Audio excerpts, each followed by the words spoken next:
That was more so the most un-Stu-like way to win a race. And I say that because you actually got to start for once, and it was the whole shot at that.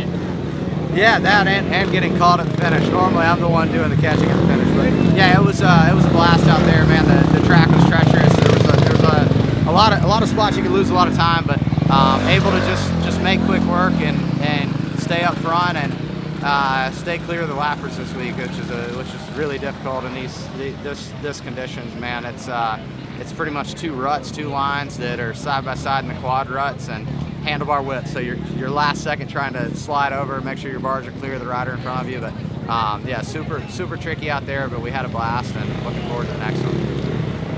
Man, that's probably one of the most intense battles I've done in years. Like, I won't lie, me and Stu over the years have had some battles, like insanely close battles just like that from XC2 way back in the day all the way through. But man, what a day. It was fun, really tight racing, and the track was really brutal and really physical, a lot of ruts and bumps. But I'm happy, man. I'm happy to get back on the podium and challenging for a win again. And it's been a rough start to the year, but I'm happy to be back rolling.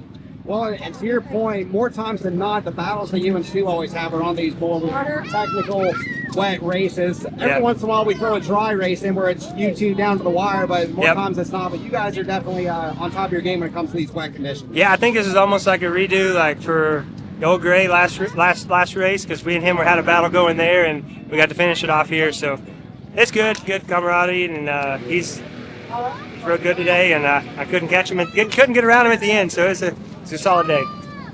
Good run. Thank you.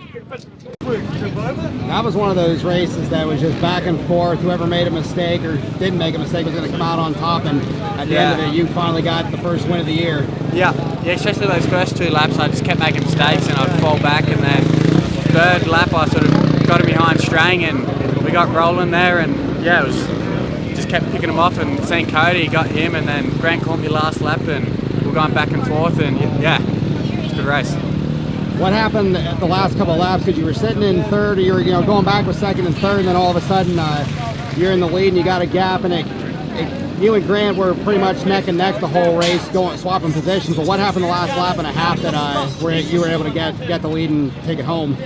I just felt comfortable, just felt good gelling with the track, and smelled a win. Good job today, man. Cheers, thank you.